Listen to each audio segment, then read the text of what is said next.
Libra, the reason why God was wrong about Libra. Someone once told you what Libra should be, perhaps in a religious phrase, perhaps in a beautiful quote hanging on the wall, perhaps just in a voice you heard so many times that you stopped asking where it came from. And what if that voice, even with good intentions, had only told you half the story? You learned that Libra's purpose is to balance, harmonize, and maintain peace where it threatens to be lacking. It's easy to repeat and difficult to feel because no one has told you the price.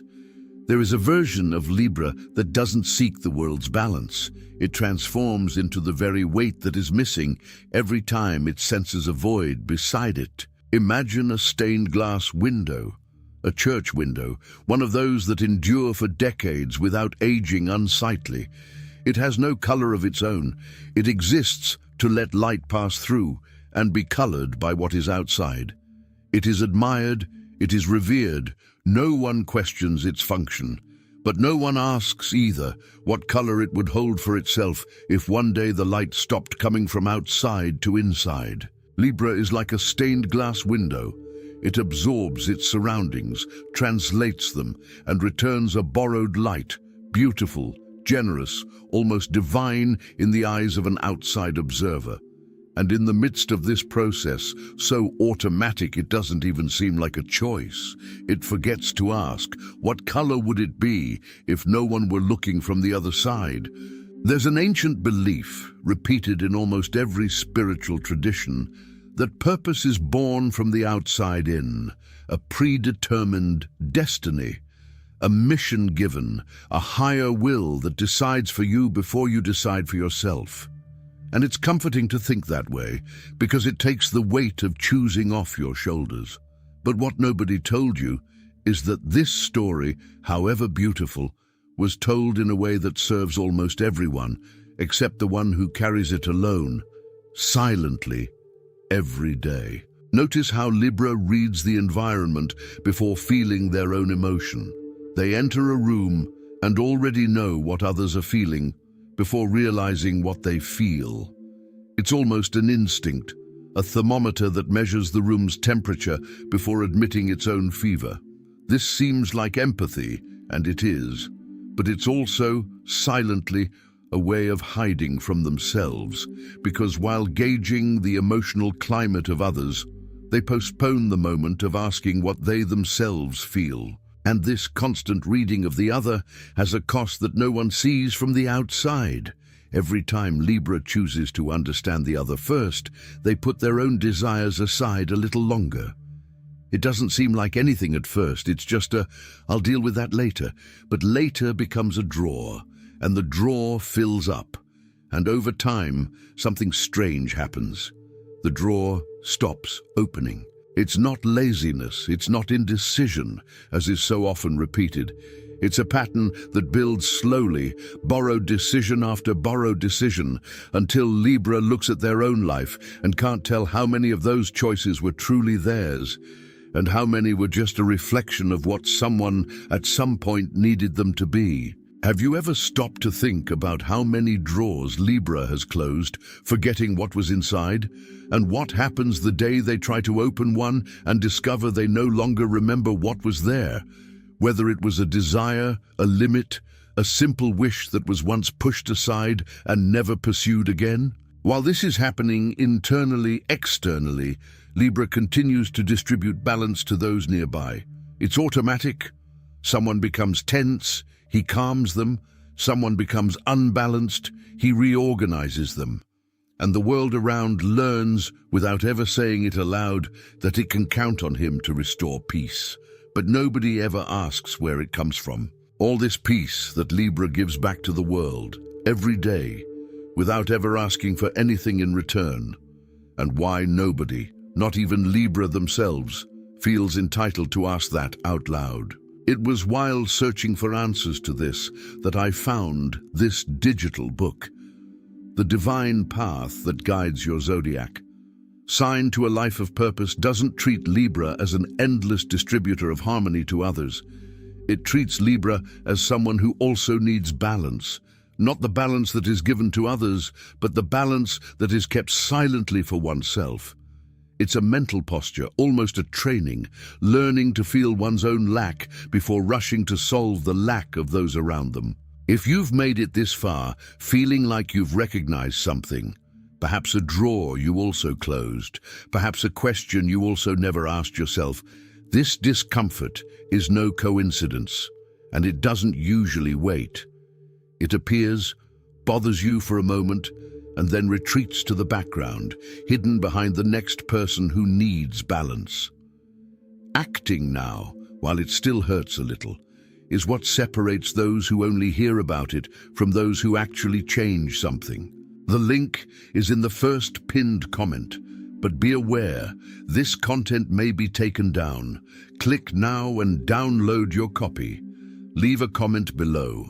When was the last time you put your own desires aside to deal with later? It's like a bank account that only records withdrawals, never a deposit. At first, nobody notices because the balance seems infinite. Libra gives attention, comfort, solutions, the last kind word before bed, and receives in return the relief of knowing that it solved the problem once again. But relief isn't replenishment. And even the most generous stained glass window, the one that lets all the light through without keeping anything for itself, faces an evening where there simply isn't enough light left to give back. There's an important difference between giving by choice and giving out of habit. When Libra gives by choice, they feel the gesture, they perceive the effort, recognize the value of what they're offering, and this, in a way, feeds them back. But when giving becomes a habit, the gesture loses its weight. It happens even before it's felt, almost like an automatic reflex, and that's exactly when the debt starts to be drained without anyone, not even themselves, noticing the leak. This doesn't appear as a dramatic breakdown. It appears small, a tiredness that doesn't have a proper name, a desire to disappear for an entire day without explaining it to anyone, a sudden irritation with someone who only asked, once again, for Libra to be reasonable. Because Libra is always reasonable, always finds the middle ground, always gives in a little more than it should, so that the conversation doesn't turn into a fight. And here lies one of the most silent patterns in all of Libra's nature. It confuses the absence of conflict with the presence of peace. They are different things. A room without arguments may be full of unspoken feelings. A relationship without arguments may be entirely sustained by the will of a single person, who decided, without telling anyone, that it was more worthwhile to give up than to endure their own discomfort until the end. No one teaches Libra to distinguish this, not the books that speak of destiny, nor the traditions that speak of mission, nor the loose phrases that say balance is a virtue to be given. Because, in practice, giving balance without receiving it back is not a virtue. It's an unequal contract that no one drafted, but that Libra signs every day with a polite smile, believing that this is simply the only way to exist in peace with the world. Notice how this repeats itself in small, almost banal scenes. Someone cancels a plan at the last minute, and Libra says it's okay, even though they feel the opposite. Someone interrupts for the third time in a row, and Libra gives way again, because insisting would seem selfish. Someone asks for a difficult favor, and Libra accepts even before calculating their own exhaustion, because refusing seems, in their eyes, like breaking some invisible harmony that no one else is really taking care of. Each of these scenes in isolation is too small to hurt. The problem is never the single scene, it's the sum.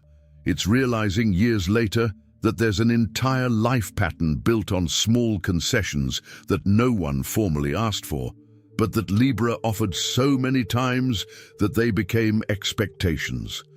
And when one day he hesitates to give in again, the strangeness around him is immediate, as if he were breaking an agreement that in reality was never a real agreement. It was just the habit of always saying yes first.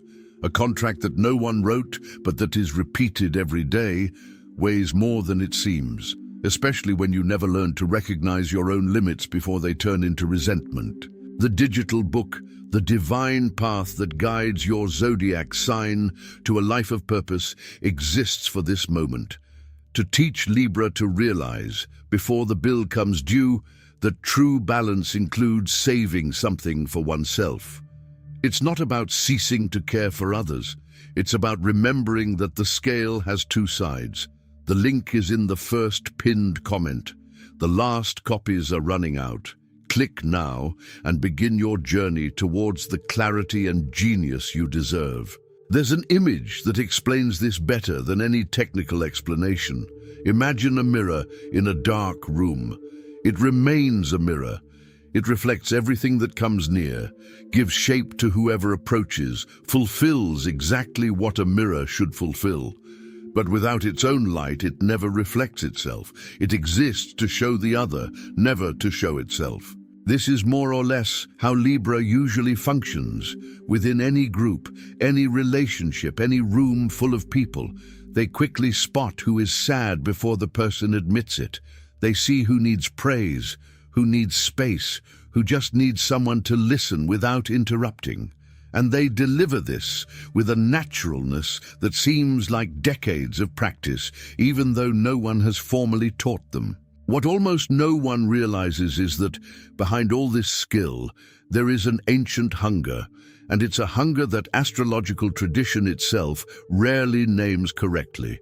Libra also wants to be seen, not just admired for the elegance with which they resolve the atmosphere in a room, but truly seen, in the part they never show because they are busy reflecting everyone around them. And when this hunger appears, they usually mistakenly call it vanity, as if they wanted something wrong, instead of simply wanting what anyone wants, to be seen in their entirety, not just for the usefulness they offer. This mess has an emotional cost that goes unnoticed for years. Libra learns to feel ashamed of a legitimate need, and this shame pushes them even deeper into the role of caregiver, organizer, and balancer. Because it's safer to remain the mirror in the room than to risk asking, even quietly, for someone to turn the mirror around, just for a moment. And there's a detail that's rarely mentioned about this pattern. The better Libra is at this mirroring role, the harder it is for anyone around them to realize that they also need something. Because a mirror that's too good doesn't draw attention to itself. It disappears behind the image it reflects. People leave Libra feeling understood, welcomed, heard, and go away without ever having asked, not even once, how they were doing. Not out of malice, simply because they never gave any indication that there was anything to ask. Over time, this creates a specific kind of loneliness, difficult to name, the loneliness of always being surrounded and never fully accompanied. Libra can be in a crowded room, constantly being sought out, and still carry, deep down, the feeling that no one there truly knows them. Because truly knowing would require seeing beyond the reflection, and the reflection, let's face it, is too beautiful, too useful, too comfortable for anyone to stop and ask what lies behind the glass. A hunger that you call vanity, simply because no one taught you another name for it, is still hunger, and hunger doesn't disappear just because it was given a bad name. This is precisely the point that the divine path that guides your zodiac sign towards a life of purpose addresses with Libra, the permission to exist beyond the function of a mirror. Not abandoning the sensitivity that sees the other, but ceasing to treat one's own desire to be seen as something shameful. This type of material tends to disappear without warning as soon as demand exceeds a certain point. The link is in the first pinned comment. The last copies are running out. Click now and begin your journey towards the clarity and genius you deserve. Go back to the stained glass window for a moment. That window that has gone through decades without its own color, letting all the light that comes from outside transform into something beautiful for others to see. Now imagine a different afternoon. The sun shines in a specific way, and for a second, just a second, the glass holds a hue that didn't come from outside, a color that was born right there in the glass itself without needing any external light to exist. This moment is what changes everything in Libra's story. It's not about stopping reflecting the world, that they will always do well, almost better than any other sign. It's about understanding that reflection and identity are not the same thing. A stained glass window can continue to let light through and still retain a color that is uniquely its own, chosen by no one outside, and that doesn't depend on anyone's approval to exist. No destiny, no tradition, no inherited belief needs to authorize this color. It is not given. It is claimed, slowly, every time Libra chooses its own will before calculating its impact on others. Every time it says no without apologizing 7 times afterward. Every time it keeps, just for itself, a piece of the peace that it would normally distribute freely to whoever asked first. And the most curious thing is what happens around him when this finally changes. The world that learned to rely on Libra's automatic balance doesn't crumble when he chooses to keep a color to himself. On the contrary, the people around him, without realizing it, begin to treat Libra with more care, precisely because he has stopped giving unlimited care without demanding anything in return. The respect he never asked for begins to arrive on its own, as a direct consequence of a color he didn't even know he had until then. This doesn't happen all at once. No one retains an entire color overnight after years of giving all the light they had. It happens in small doses, almost imperceptible at first. A time when Libra delays a response just to feel what they themselves think before considering what others expect. A time when they accept silence in a discussion, not because they are avoiding conflict, but because they decided right then and there that that subject no longer deserved the energy they used to freely give. A time when they simply say what they feel, without wrapping the phrase in 3 layers of politeness so that no one gets hurt. Each of these small doses is, in practice, the color being reclaimed. And what most spiritual traditions and inherited beliefs never told you is that this reclaiming doesn't need permission from any higher power. It only needs repetition. Libra choosing, again and again, to keep a little of itself, until keeping it stops seeming like a deviation from its own nature and starts to seem finally like its entire nature. A color that no one authorized, but that exists nonetheless. That's what it's all about, reclaiming a piece of yourself after years of giving everything to others first. The divine path that guides your zodiac sign towards a life of purpose was designed precisely for this moment, to show Libra, with practical examples, how to embrace this color without guilt, without apologizing, without needing anyone's approval to feel that it is legitimate. It's the difference between continuing to be the same old stained glass window and finally choosing which shade to keep for yourself. This content may be taken down at any time. The link is in the first pinned comment. The last copies are running out. Click now and begin your journey towards the clarity and genius you deserve. Perhaps Libra's purpose was never a gift delivered by an external force, a destiny already written before birth, or a mission explained by some tradition speaking on behalf of something greater. Perhaps the purpose is simpler and, at the same time, more demanding than that. Built slowly every day, every time Libra chooses to keep a little color for itself before distributing all the light it has to others. There's nothing wrong with being the stained glass window that beautifies the room, calms the atmosphere, and restores balance to those who need it. This is a real and beautiful part of Libra's nature, and it doesn't need to disappear. What changes in the most complete version of this story is that the stained glass window also learns to retain a hue that is uniquely its own, without depending on any outside light to justify its own existence. Those who observe Libra from afar usually only see the surface, the elegance in resolving conflicts, the way they always find the middle ground, the sense of peace they leave behind in any environment. Few stop to imagine the silent work that exists behind it, the constant reading of others, the repeated postponement of their own desires, the age-old hunger to also be seen, and now, also, the small daily courage to maintain a color that no one else will notice except themselves. Perhaps this is the most honest answer to the question that started all of this. No external voice, no inherited belief, no ready-made explanation can accurately say what Libra should be.